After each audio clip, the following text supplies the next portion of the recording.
Hey guys, Assalamualaikum, it's me Nina and welcome back to Nina Story. Jadi macam yang korang tengok dekat thumbnail, dekat tajuk video kali ni, Nina akan cerita tentang sebuah kes pembunuhan yang melibatkan seorang anak jiran yang bunuh jiran dia sendiri. Padahal sebelum ni, diorang boleh bermain sama-sama. Tapi siapa sangka kawan yang dia selalu pergi main setiap hari tu adalah pembunuh dia pada akhirnya. Jadi kalau korang nak tahu macam mana full story tentang kisah ni, korang kena tengok video Nina sampai habis. And so without wasting any time, let's get started.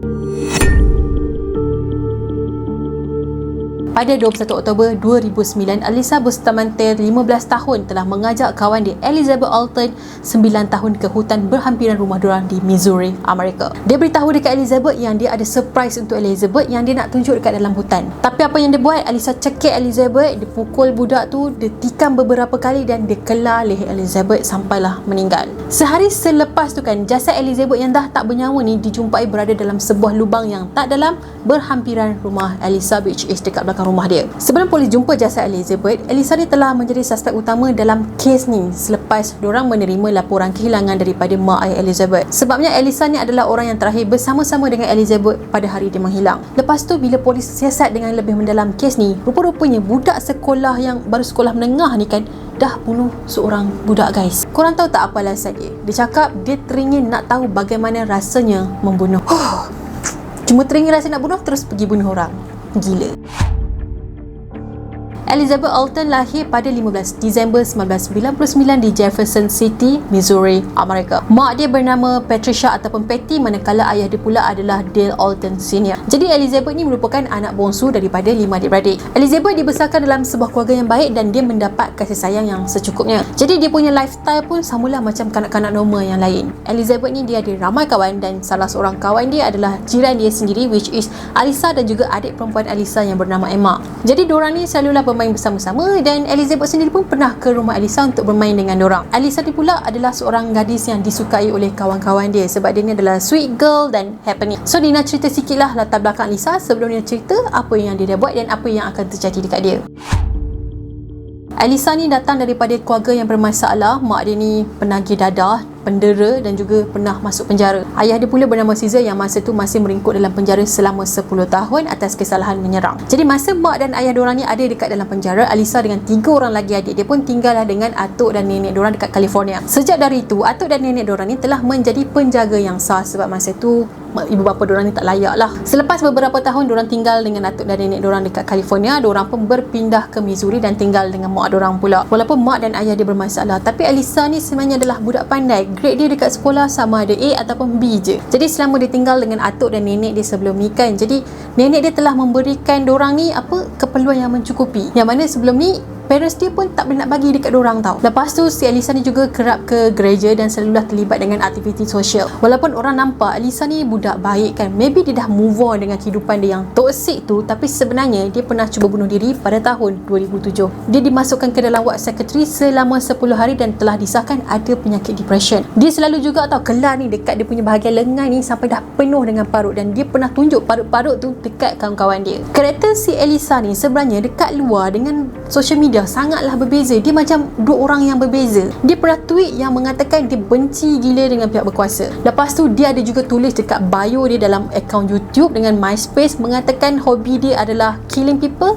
and cutting. Sampailah pada 21 Oktober 2009, pada hari kejadian tu, Alyssa telah merealisasikan dunia fantasi dia kepada dunia realiti. Pada petang tu, adik Alyssa yang bernama Emma berusia 6 tahun pada masa tu datang ke rumah si Elizabeth ni untuk ajak dia keluar dan bermain bersama-sama. So masa dia datang tu, Elizabeth pun minta lah izin dengan mak dia. Mak boleh tak si nak keluar bermain dengan Emma dan nak pergi ke rumah Emma. Dan mak dia cakap okey, boleh keluar. Tapi ada satu syarat yang mana si Elizabeth ni kena balik ke rumah sebelum pukul 6 petang. Jadi Elizabeth ni pun okey, dia janji dia akan balik pukul 6 petang dan dia pun keluarlah dengan Emma. Masa diorang dah berjalan keluar ni, Alyssa tiba-tiba mengajak Elizabeth untuk masuk ke dalam hutan sebab dia kata dia ada surprise. So diorang pun masuklah ke dalam hutan tadi dan sampailah dekat satu kawasan yang terpencil dan pada masa ni lah dikatakan si Alyssa ni telah menyerang Elizabeth. Masa ni Alyssa terus kena serang, kena pukul, kena cekik. Lepas tu barulah dia ditikam bertubi-tubi dan leher dia dia kena kelar guys. Kemudian jasad Elizabeth yang dah tak bernyawa ni dia buang dekat dalam sebuah lubang yang tak dalam, yang mana si Elisa ni dah pun korek beberapa hari sebelum kejadian. So dekat sini kita dah tahu yang sebenarnya Elisa ni memang dah merancang untuk bunuh seseorang. Lubang yang dia korek ni memang dekat belakang rumah dia je, memang dekat sangat. Manakala mak si Elizabeth ni dah mula risau bila anak dia ni tak balik-balik ke rumah lagi.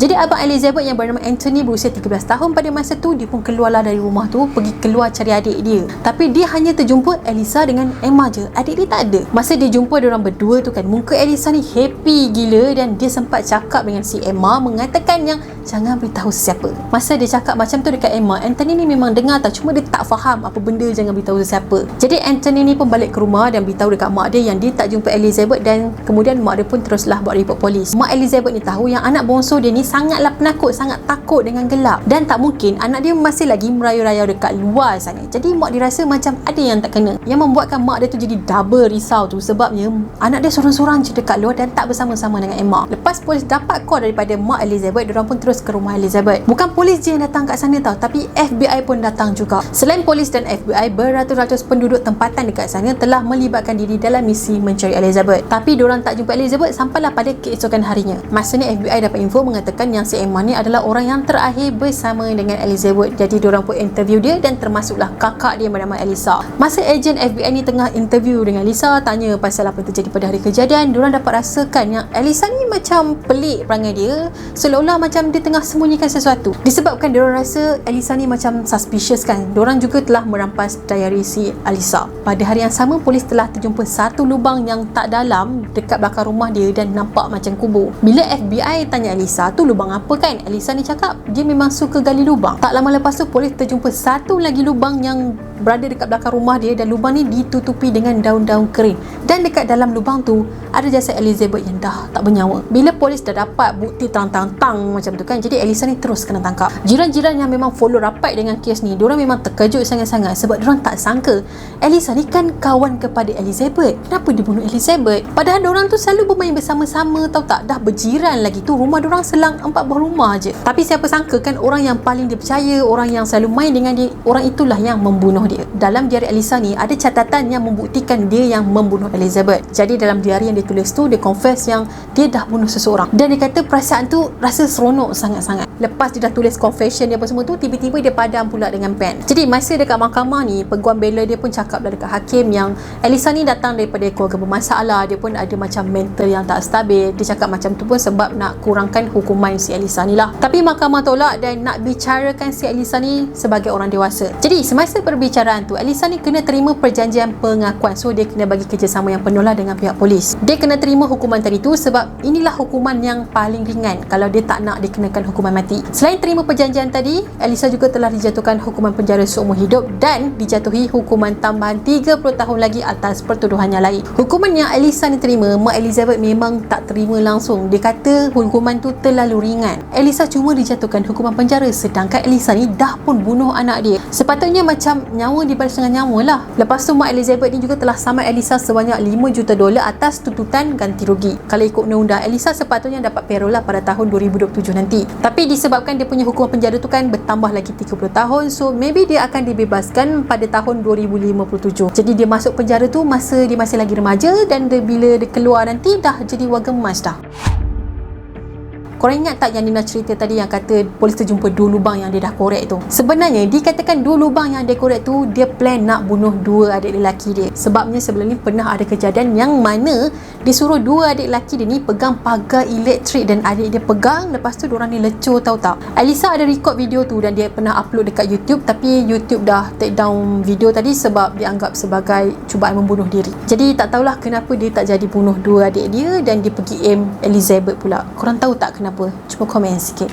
Jadi guys, Nina rasa itu sajalah perkongsian Nina untuk hari ini. Terima kasih kepada korang yang sudi tengok video Nina daripada awal sampai habis, yang dah subscribe channel Nina daripada dulu sampai sekarang dan masih lagi tengok sampai ke hari ini. Terima kasih sangat-sangat. Tapi kepada korang yang belum lagi subscribe channel Nina, apa kata korang subscribe dulu di bawah, dan jangan lupa juga untuk turn on notification supaya korang tak terlepas dengan video-video baru yang Nina akan upload pada masa yang akan datang, dan kita akan jumpa lagi in next video. Bye bye. Assalamualaikum.